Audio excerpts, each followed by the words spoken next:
Makanya saya heran kalau ada orang Islam kerjanya menghasut. Saya heran kalau ada yang mengaku Islam tapi provokator. Saya heran kalau ada orang Islam tidak mampu menciptakan kedamaian. Tidakkah Muhammad sallallahu alaihi wasallam diutus rahmatan lil alamin, rahmat bagi seluruh alam. Maka Bapak Ibu saudara-saudara sekalian, kalau cinta kepada Rasul, maka jadilah kalian penyebar kepada perdamaian.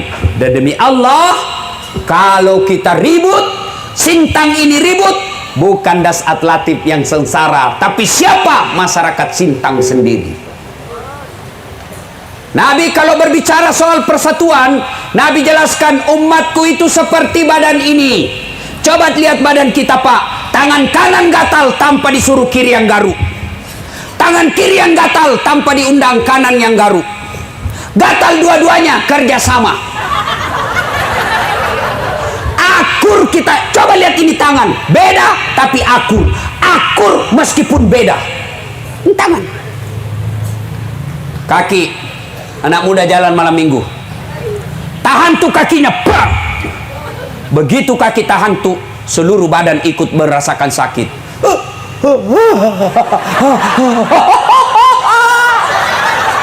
Coba kakinya tahan tuh, mulut bertahan. Coba yang kedua, mata mencari, mana dia? Yang ketiga, mulut meniup. Keempat, tangan mengusap. Padahal kaki yang bermasalah. Tidak ada orang tahan tuh kakinya. Rasa kok jalan lagi, jalan kok lagi. Iya, begitu mestinya di Sintang. Ada jadi bupati, ada jadi tentara, ada polisi, ada petani, ada politisi. Berbeda kalian punya kerja dan posisi. Satu tujuan, mengangkat citra dan kesejahteraan rakyat Sintang.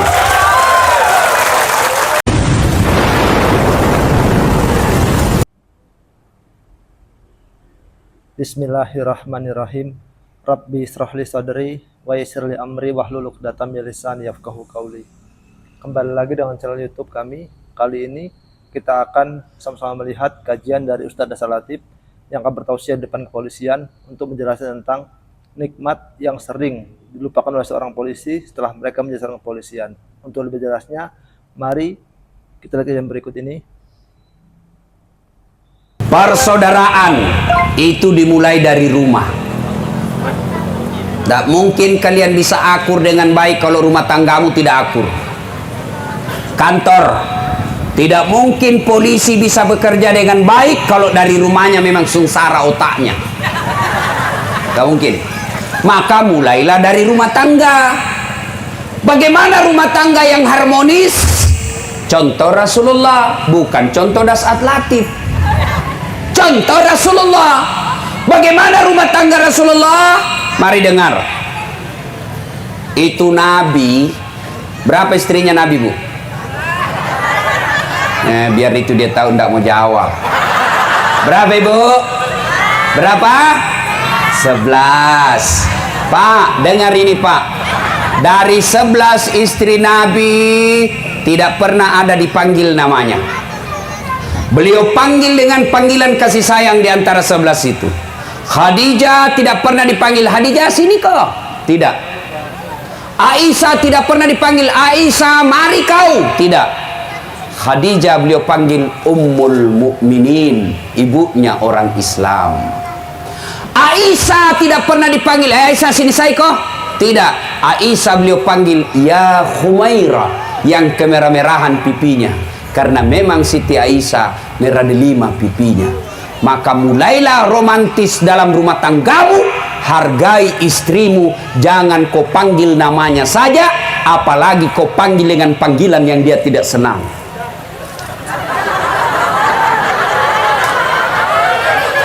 Panggillah istrimu, wahai istriku yang termancung hidungnya.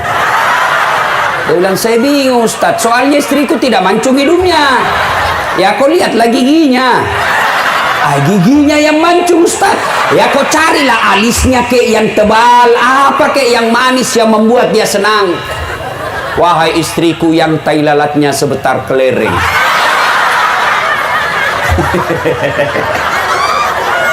Jangan terlalu jujur. Mentang-mentang istrimu hitam, kau panggil hitam, hitam. Dia bilang istrimu hitam-hitam, lahir anakmu. Hah? Coba bapak-bapak, mulailah rumah tangga dengan harmoni. Gimana caranya? Perlakukan istrimu dengan semulia-mulianya. Coba dengar lagi. Nabi pulang ceramah malam, ketuk pintu. Assalamualaikum ya Khumairah. Dah jawaban. Oh, Aisyah ternyata tidur. Ketuk. Assalamualaikum warahmatullahi wabarakatuh. Tidak jawaban. Sampai 3 kali tidak ada jawaban. Apakah Nabi marah? Subhanallah. Nabi buka serbannya, hamparkan di depan pintu. Beliau tidur beralaskan serban, rela kedinginan, padahal beliau manusia pilihan. Yang Allah jelaskan, Muhammad, andai bukan karena engkau Muhammad, saya tidak ciptakan dunia dan isinya. Beliau manusia mulia, tapi tidur beralaskan serban. Kenapa? Tidak mau mengganggu istrinya yang lagi pulas tidurnya. Begitu bangun istri beliau buka pintu, didapatnya Nabi. Apa Nabi marah? Tidak. Nabi mengambil tangan istrinya lalu berkata, adindaku sayang, maafkan saya karena saya terlambat pulang tadi malam sehingga saya tidak bisa memberikan kehangatan dalam tidurmu. Ayo, ini Nabi. Makanya bapak-bapak polisi, hargai itu istrimu. Coba kalau Kabak Ops pulang ke pintu, woi gedut, buka pintu. Coba, itulah Rasulullah. Tidak mungkin kita bisa mengamankan persatuan di negeri ini kalau rumah tangga kita saja berantakan. Mau lagi tahu Rasulullah minum, beliau minum. Kalau minum, kasih lagi istrinya. 1 teguk, kasih istrinya. Hebatnya lagi, bekas bibirnya istrinya yang diminum. Kalau misalnya Aisyah minum di sini, Rasulullah pun minum di sini. Apa? Coba kalau kasat lantas, dia minum bekas bibirnya istrinya. Bau betul mulutmu.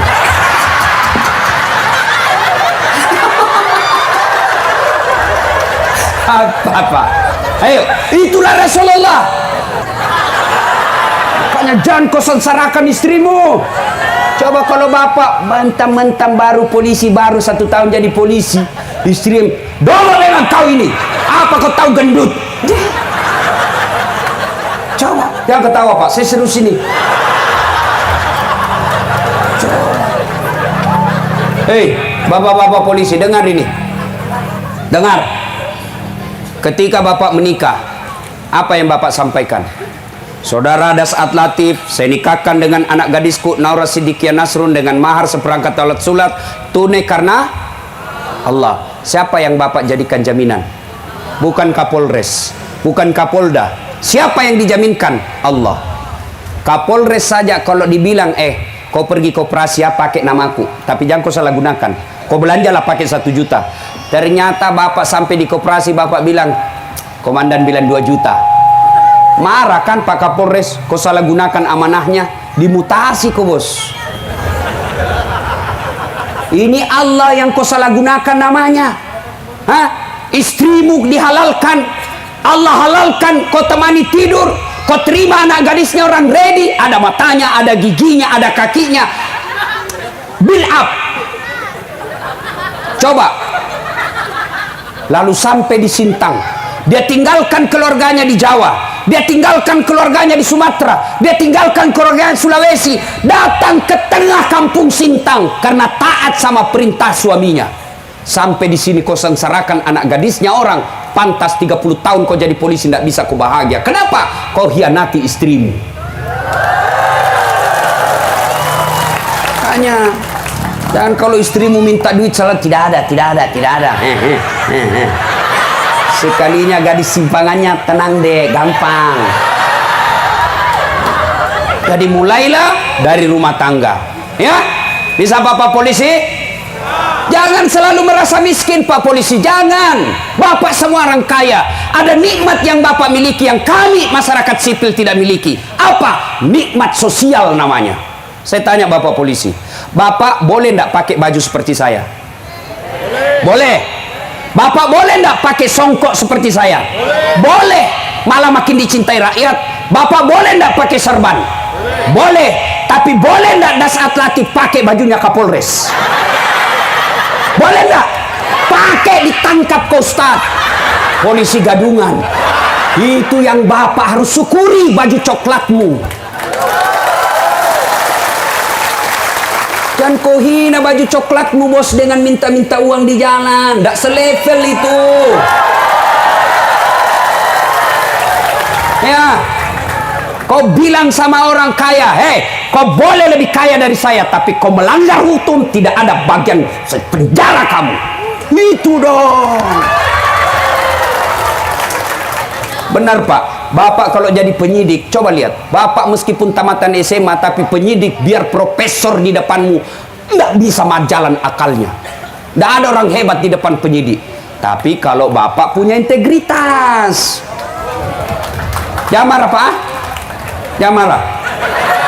Saya suruh kau undang Kak. Nah ya. Ibu mau punya suami seperti Rasulullah seperti tadi? Betul mau? Pertanyaan buat ibu, sudahkah ibu seperti istrinya Nabi? Tenang kok Pak, saya bela kau sekarang. Bagaimana suamimu tidak menghalalkan segala cara kalau kau tidak syukuri gajinya? Hah? Kau kira enak jadi polisi? Kau kira enak jadi polisi? Di jalan minum asap, dihina masyarakat, dimaki-maki masyarakat, sampai di kantor dimarah lagi sama komandannya. Tidak pernah benar. Siap salah komandan, siap salah komandan. Ditendang pantatnya, siap salah komandan. Sampai di rumah kau marah-marahi lagi. Dongok, kenapa kau tidak lawan? Apa mau dilawan dan dia Kapolres?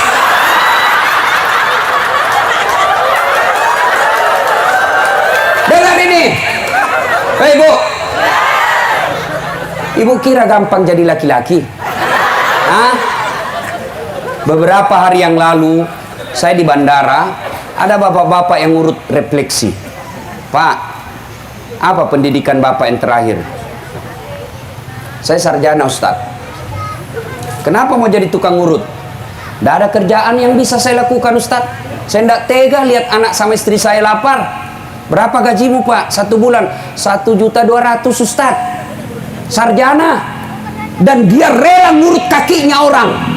Dia malu di depan keluarganya menjadi tukang urut, tapi dia rela lakukan. Kenapa? Karena dia cinta sama kalian istri. Maka jangan kau hina suamimu. Hormati suamimu berapapun penghasilannya. Demi Allah kalian ditanggung dunia sampai di akhirat.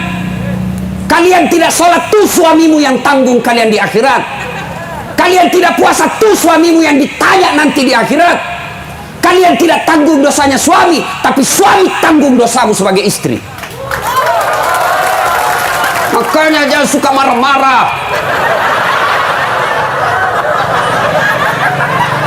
Bagaimana suamimu mau betah di rumah, kau ngomel aja kerjanya. Baik kalau kau cantik,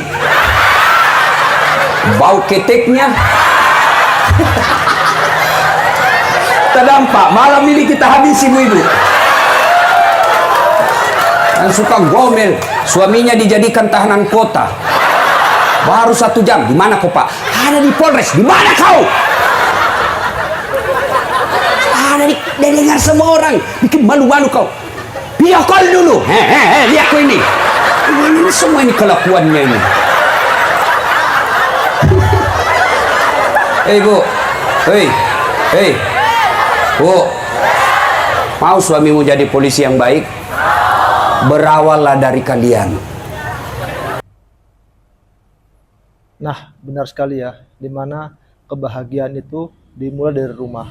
Karena saat kita memiliki keluarga yang sakinah, mawaddah warahmah, memiliki istri yang solehah, memiliki anak-anak yang solehah, maka kita akan bahagia di rumah, bahkan di luar rumah. Tapi saat kita memiliki masalah dengan istri kita, sering berkelahi, sering selisih paham, dan kita memiliki anak-anak yang bandal, yang sudah diatur, maka kita akan terbawa kepada pekerjaan maupun kebawa pada aktivitas kita di hari-hari berikutnya. Maka yang pertama diperbaiki saat kita ingin mencapai kebahagiaan ialah perbaikilah keluarga kita. Didiklah istri-istri kita agar menjadi istri-istri yang solehah, yang bisa taat kepada suaminya dan bisa rajin untuk beribadah kepada Allah. Yang kedua adalah didiklah anak-anak kita. Arahkan istri kita untuk bisa mendidik anak-anak kita menjadi anak yang baik, yang soleh dan solehah, yang taat beribadah maupun patuh pada orang tuanya. Ini bisa tercapai jika orang tua memiliki visi misi untuk bisa mendekatkan keluarga kepada Allah. Karena dengan orang dekat kepada Allah, maka dia akan paham hukum-hukum Islam, dan setelah ia paham, ia akan ringan untuk menjalankan hukum-hukum Islam. Maka ajaklah keluarga kita untuk bisa menghadiri majelis ilmu, sehingga mereka bisa paham dengan nilai Islam dan menjadi orang-orang yang bisa ikhlas untuk beribadah dan taat kepada Allah. Nah teman-teman, mari kita lihat yang berikutnya. Kasih semangat. Dia pulang kantor, ada laporan dia dimarah-marahi, kau support dia. Sabar bang, memang begitulah jadi pegawai. Bapak syukur bisa polisi. Berapa banyak orang jadi pengangguran. Coba lihat temanmu yang SMA, berapa banyak jadi pengangguran. Kalian alhamdulillah. Tenang bang. Begitu dia duduk, kau peluklah dia sambil menyanyi. Bila kamu di sisiku. Tenang perasaan suamimu. Dia capek, marah-marah. Kau peluk lagi. Insaflah. Ya. Ya. Harga itu suami. Ya. Ibu tahu ndak enaknya jadi perempuan Islam? Ibu kalau ndak sholat, ndak puasa, suami dulu tuh yang ditanya di akhirat. Ditanya dulu. Nah, itu lambat loading itu. Salatullah Mawwa ala toha Salatullah Salamullah ala yasin Khadijah. Pulang Nabi terima wahyu usia 40 tahun. Nerima wahyu. Iqra. Nabi menjawab, saya tidak bisa menjawab, membaca. Iqra, tidak bisa membaca saya Jibril. Dipeluk sampai sesak napas. Pulang, menggigil Nabi, menggigil. Sampai di rumah, 3 hari 3 malam tidak pulang. Lalu Nabi berkata, istriku, saya kedinginan, selimuti saya. Kalau ibu-ibu Bayangkari, 3 hari suamimu tidak ada kabar. Kau telepon tidak dijawab, malah dimatikan HP-nya. Pulang tiba-tiba, ibu selimuti saya, bu, dingin. Kau selimuti? Tidak, kau interogasi. Dari mana kau? Dari mana kau? Mana itu HP-mu? Semua kelakuannya ini. Maka kalau mau menjadi istri yang baik, hilangkan sakwa sangka. Bagus itu kalau hidupmu tidak pernah sangka buruk sama suamimu. Tenang perasaanmu. Khadijah lakoni itu, tidak pernah buruk sangka sama suaminya. Apapun dia perintah, siap laksanakan. Ini pulang suamimu, HP-nya kau periksa semua. Mana suamimu tidak cepat mati? Iya kan, tanya Pak Dokter, Pak Bupati. Orang kalau selalu tekanan jantung, mati didapat.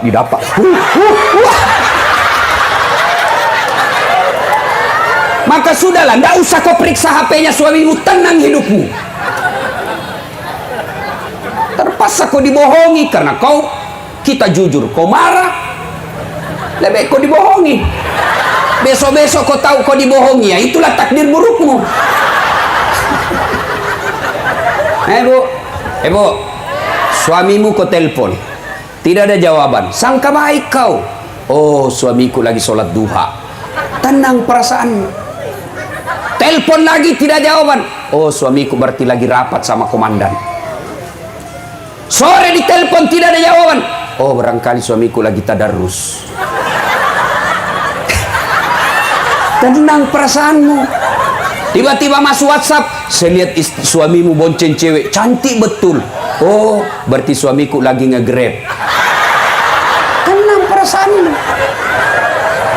Ya? Ya, Ibu? Ya? Jangan suka ngomel, kasihan itu suamimu. Bu, kita kira gampang itu jadi suami. Dipikir kasihan itu bagaimana penghasilan bisa nambah, supaya anak kami bisa beli baju, supaya istri kami bisa dibelikan emas. Itu dipikir sama suamimu. Maka jangan kau lukai perasaannya, hormati. Alangkah bahagianya kami suami, pergi cari nafkah, rahasia di jalan, kejar penjahat. Istrinya sholat duha, dia di belakang. Selesai sholat duha, dia berdoa kepada Allah, ya Allah, lindungi suamiku. Suamiku penegak hukum, berikan tunjukkan yang hak adalah hak, berikan kemampuan melaksanakannya, tunjukkan yang batil adalah batil, dan berikan kesanggupan memerangi kebatilan itu. Sudah itu kau SMS suamimu, kau WhatsApp suamimu, bang, jangan menghalalkan segala cara. Baru saja saya doakan kau sholat duha, mudah rezekimu, insya Allah apapun penghasilanmu, saya istrimu ikhlas menerimanya. Salam sayang selalu dari istrimu di rumah.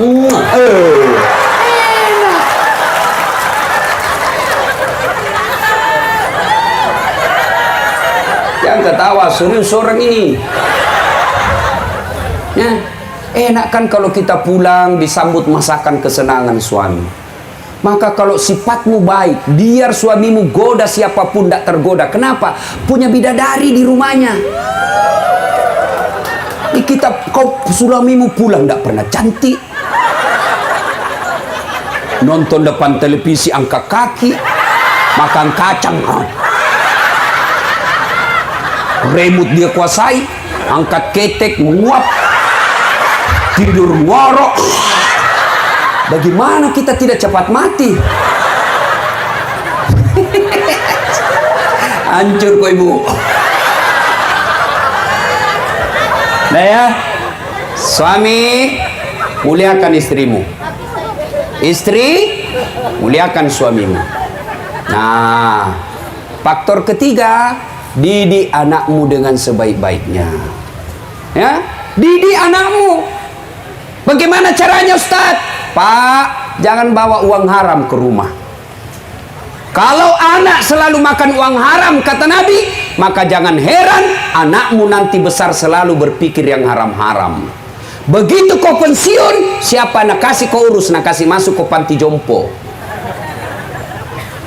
Begitu tinggi pangkatnya, tinggi jabatannya, kalian sudah pensiun, anakmu lebih takut sama istrinya daripada sama orang tuanya.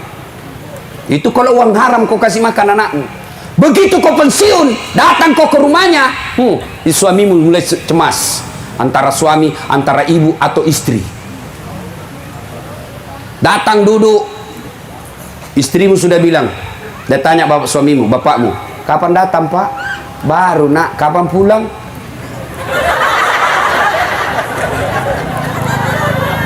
Ada di sini suami takut sama istrinya? Ada? Berhenti kau jadi laki-laki.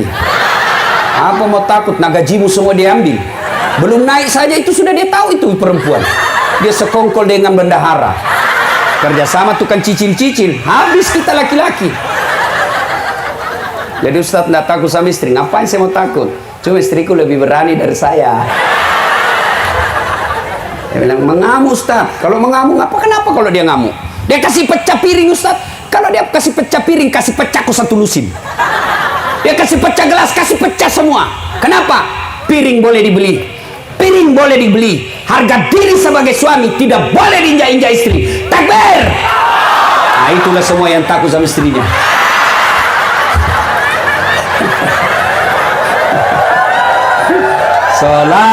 Salatullah.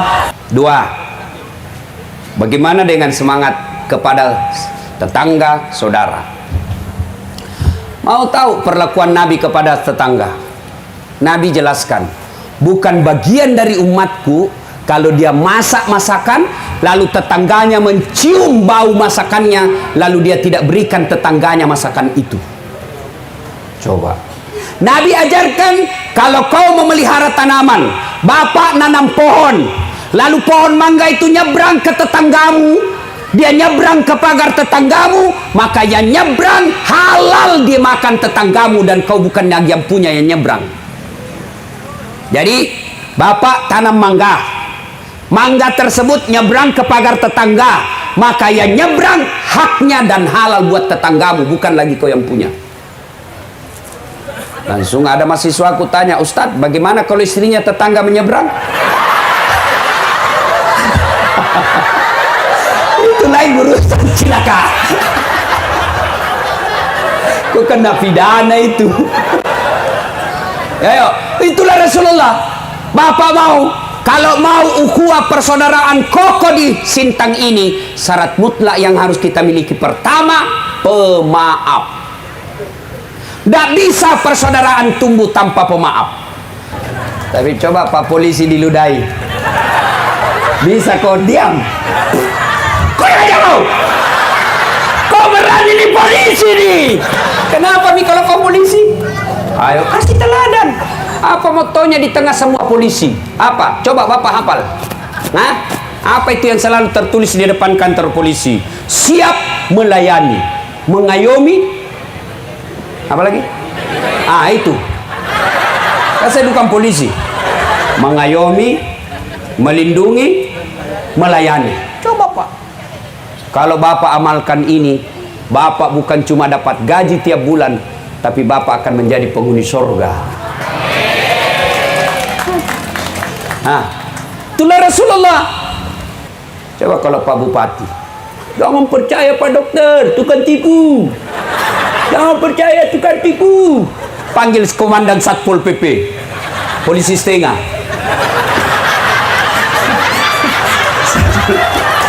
Ada di sini. Mohon maaf, mohon maaf. Satpol PP tangkap itu. Rasulullah tidak. Makanya saya heran kalau ada orang Islam kerjanya menghasut. Saya heran kalau ada yang mengaku Islam tapi provokator.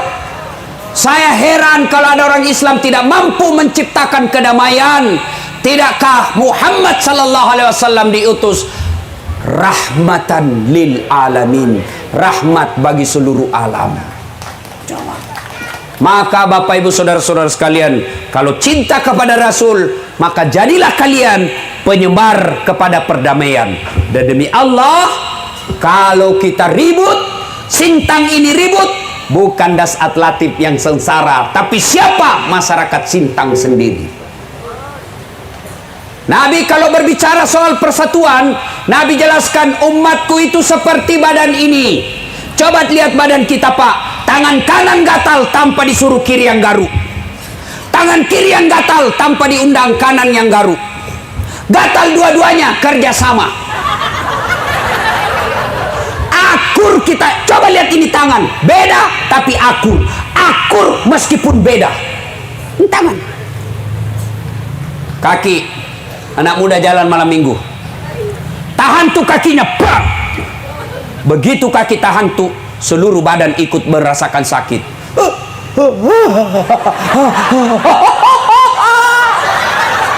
Coba kakinya tahan tuh, mulut bertahan. Coba yang kedua, mata mencari mana dia. Yang ketiga, mulut meniup. Keempat, tangan mengusap. Padahal kaki yang bermasalah. Tidak ada orang tahan tuh kakinya. Rasa kok jalan lagi, jalan kok lagi. Iya, begitu mestinya di Sintang. Ada jadi bupati, ada jadi tentara, ada polisi, ada petani, ada politisi. Berbeda kalian punya kerja dan posisi. Satu tujuan, mengangkat citra dan kesejahteraan rakyat Sintang. Nah, benar sekali ya. Kita di dunia ini pasti memiliki profesi yang berbeda-beda. Apakah ada yang menjadi seorang presiden, menjadi seorang raja, menjadi seorang kepolisian, menjadi seorang tentara, menjadi seorang pakar ekonomi, pakar keuangan maupun lain sebagainya. Maka kunci agar kita mendapat kebahagiaan ialah kita harus saling mengerti dan saling bertoleransi. Jangan pernah kita merasa pekerjaan kita, profesi kita lebih tinggi dan lebih berderajat daripada yang orang lain lakukan. Jangan pernah kita menganggap kita yang paling kuat, yang paling hebat, yang paling berkuasa. Karena meskipun kita memiliki pangkat yang tinggi, kalau kita tidak memiliki kerjasama dengan orang-orang lain, maka kita akan susah menjalani hidup ini. Maka rukunlah sesama umat manusia di seluruh dunia, khususnya sesama orang Indonesia. Karena dengan kita rukun dan saling bertoleransi, kita akan mendapatkan ketentraman baik di pemerintahan, baik di kenegaraan, atau bahkan dalam rumah tangga.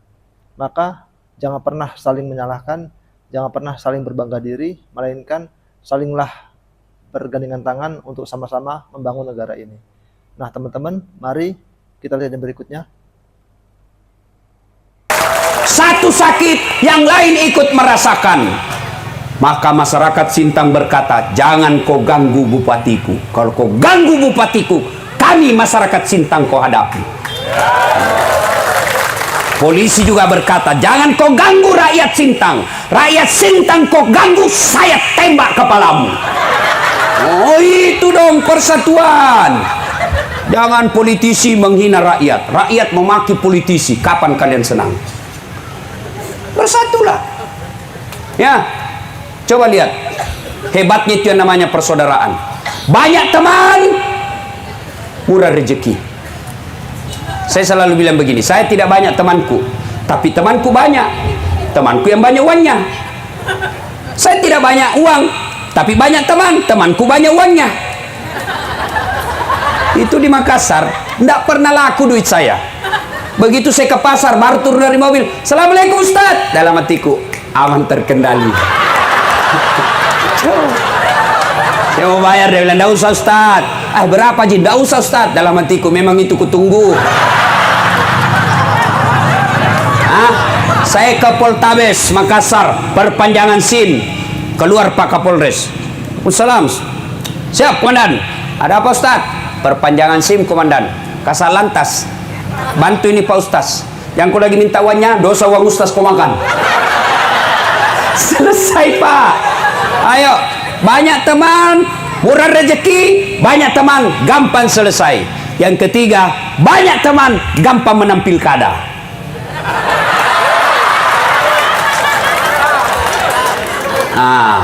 Pertanyaan, bagaimana menyambungkan persaudaraan? Satu, acara seperti ini menyambungkan persaudaraan. Coba kita lihat. Saya bilang sama Kapolres tadi, luar biasa Pak Kapolres ini. Hadir ketua-ketua adat dari Dayak, hadir anggota DPR meskipun non muslim. Ini hebat Pak. Kan enak kalau kita begini, nyaman toh. Daripada kita membahas yang tidak ada sudah, daripada kau bahas yang tidak mungkin bersatu, sudah lebih baik kau bahas yang membuat kita bersatu. Kan enak kalau begini. Masya Allah. Ada Bugisnya, ada Jawanya, ada Dayaknya. Bagaimana menyambungkan persaudaraan? Acara seperti ini. Yang kedua, belajar dari sholat berjamaah. Orang Islam kalau sholat jamaahnya baik, itu persatuannya kompak.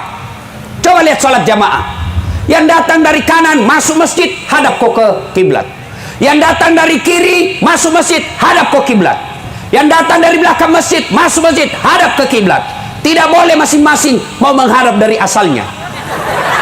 Yang datang dari kanan menghadap ke kanan. Yang datang dari kiri menghadap ke kiri. Begitu kau ruku, bagus tentu pantamu. Iya toh. Coba mau lagi lihat belajar bahasa di berjamaah. Coba lihat kalau kita berjamaah, yang masuk masjid segala macam suku. Tapi begitu takbir, satu bahasa, bahasa sholat. Nggak boleh pakai bahasa masing-masing. Kacau sholatmu di masjid kalau kau pakai bahasa masing-masing. Yang jadi imam habaib dari Arab, takbir pakai bahasa Arab. Allahu Akbar. Makmum datang orang Bugis, pakai bahasa Bugis. Bungalau ta'ala malopo. Nyusul datang orang Banjar, dia takbir pakai bahasa Banjar. Allah ganal bujur. Datang juga orang Kutai, Nak mau dia kalah. Allah, pore benih. Oh, datang penjual nasi Padang. Dia takbir pakai bahasa Padang. Allah nan gadang. Oh, ada mualaf masuk, orang Toraja. Dia takbir pakai bahasa Toraja. Punggalla ta'ala tonggo gajah. Woi, ternyata terakhir polisi dari Jakarta, anak Betawi. Dia takbir pakai bahasa gaul dari Jakarta. Allah, gede banget gitu loh. Kacau toh? Maka belajarlah kalian. Belajar kalian dari sholat jamaah. Maka kalau Sintang mau kokoh persaudaraannya, yuk Bupati, hidupkan sholat jamaah. Ya, cuma yang mabot malas orang datang berjamaah itu salah satu sebabnya, satu, manajemen masjid tidak bagus. Pengumuman saldo kas 70 juta, air kencing kita mau kencing tidak ada airnya. Saldo kas 70 juta, karpetnya 7 Muharram tidak pernah diganti. Kita sujud tai cicak didapat. Itu ada juga itu pengurus masjid begitu. Ya. Yang kedua, bagaimana orang mau ke masjid, tukang asannya menjengkelkan. Sudah tua.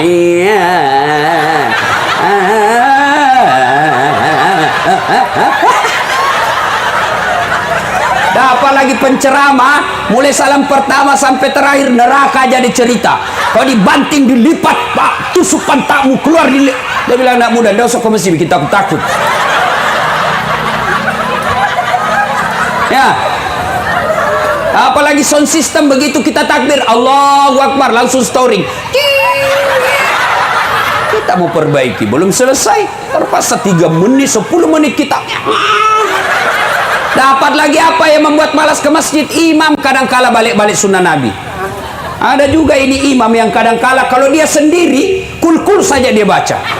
Sekali dia imam mulai mau takbir lama aja.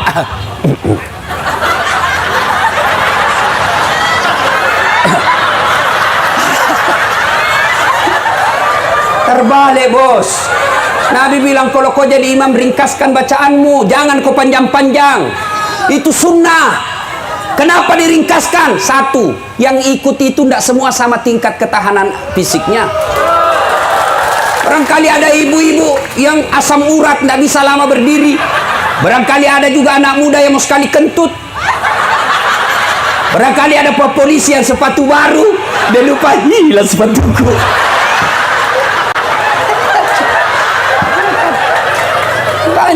Itu sebabnya Nabi bilang kau jadi imam ringkas. Kalau kau jadi imam baca yang umumnya orang hafal. Tujuannya apa? Satu, kalau imam baca kul huwallah semua ikut. Kenapa? Dia hafal. Coba tadi Khori, polisi, luar biasa ini polisinya ini pak. Begitu baca kul huwallah semua jamaah ikut. Kenapa? Dia hafal. Begitu juga imam. Kalau kau jadi imam baca yang umumnya orang hafal. Satu tujuannya apa? Supaya makmum bisa ikut khusyuk. Yang kedua, kalau salah imam ada yang bisa luruskan. Kenapa? Kalau lurus kita hafal. Ini yang baca di susah-susah. Dia khusyuk dengan bacanya, kita khusyuk dengan hayalan. Kita mau ruku belum selesai, kita mau ikut tidak dihafal. Terpaksa kita baca sama pengumuman di masjid. Wadang keangangan kas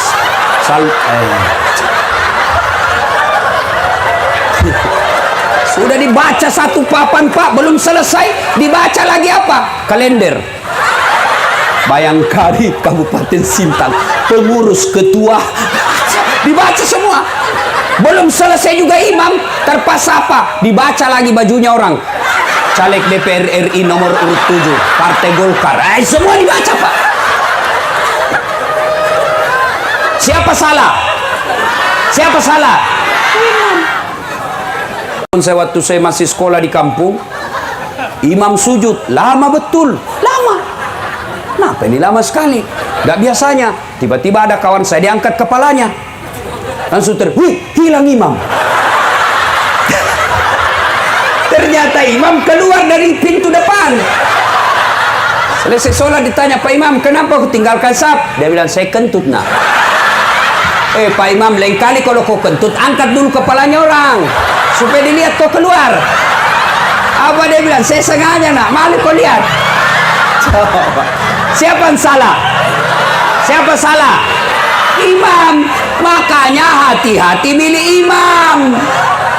2020 Kabupaten Sintang milih imam. Hati-hati. Hati-hati milih imam. Jangan kau pilih imam karena satu partai. Jangan kau pilih imam karena kau dikasih uang 300.000. Jangan. Perlu ini ibu-ibu sadar. Kau pilih anggota DPR hanya karena dikasih 500.000. Besok dia tidak datangi lagi. Tidak salah. Kenapa? Dia berkata, ngapain saya datangi kamu? Saya sudah kasih kau 500.000. Milih anggota dewan, milih bupati, itu bukan sekedar nyoblos, bukan sekedar kau dapat uang 300-500 ribu, tapi hukum ini harus dijalankan. Perda itu kita bernegara ini karena ada aturan. Kalau aturannya salah, maka kalian sengsara dalam hidupmu. Dan siapa yang bikin aturan? Itulah anggota DPR. Nah, biasanya kontraktor ini banyak di dekat-dekat bupati.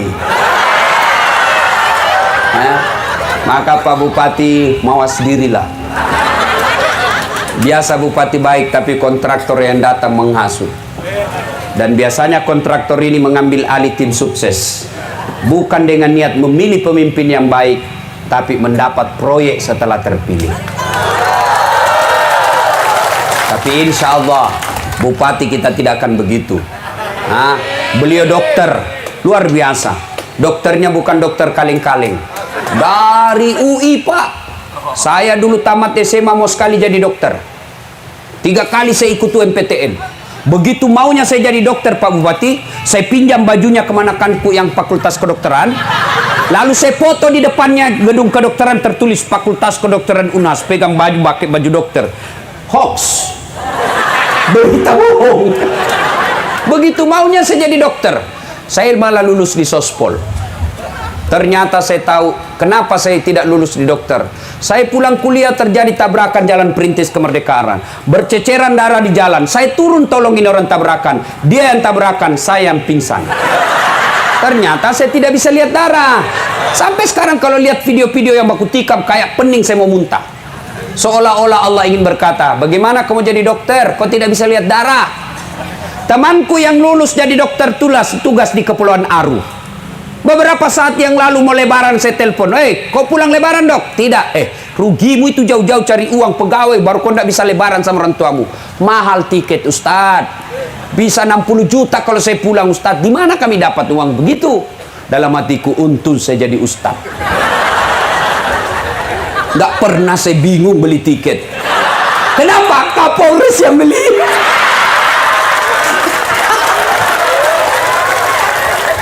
Saya tidak jadi dokter fisik seperti Pak Bupati, tapi saya jadi dokter psikis yang memberikan terapi bagi suami yang selingkuh dan istri yang sakit hati. Itu saya obati.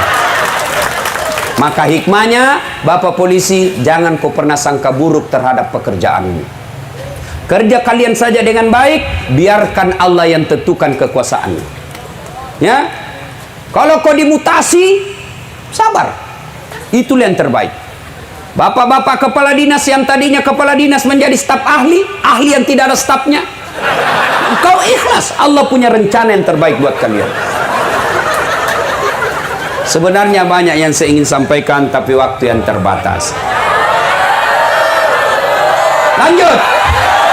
Memangnya saya bupati, Pak Bupati yang lanjut, bukan saya. Ya, masih mau dengar ceramah? Belum puas? Memang mati saya kalau kasih puas ke semua ibu. Saya bukan laki-laki pemuas. Nah, maka berterima kasihlah kepada Pak Kapolres yang berupaya mendatangkan saya di tempat ini. Saya yakin Pak Kapolres orang baik. Kenapa? Beliau yang langsung menghubungi saya. Saya sering diundang Pak Polisi, tapi biasanya Kapolresnya bukan dia menghubungi saya, tapi paling disuruh Kasat Bimas hubungi. Tapi beliau langsung yang hubungi saya, nelpon, berWhatsApp. Berarti beliau mampu menempatkan diri, tidak sombong dan tidak angkuh. Kita doakan mudah-mudahan beliau sehat walafiat. Nah, karir diperbaiki. Semua yang hadir dimudahkan rezekinya insya Allah. Ibu-ibu pulang, Jadilah istri yang baik, muliakan suamimu. Bapak-bapak pulang, muliakan istri. Insya Allah mulai dari keluarga, maka kita akan mendapat kebahagiaan dunia sampai akhirat. Demikian, mudah-mudahan ada manfaat. Jika masih mau dengar ceramah saya, silakan nonton Tablik Akbar Damai Indonesiaku TV One. Tadi ada tanggal setengah 3 tadi. Tablik Akbar Damai Indonesiaku TV One setiap hari Sabtu atau Ahad. Cuma agak lama nunggunya, biasa 1 bulan, 1 minggu baru muncul. Maka ada yang gampang.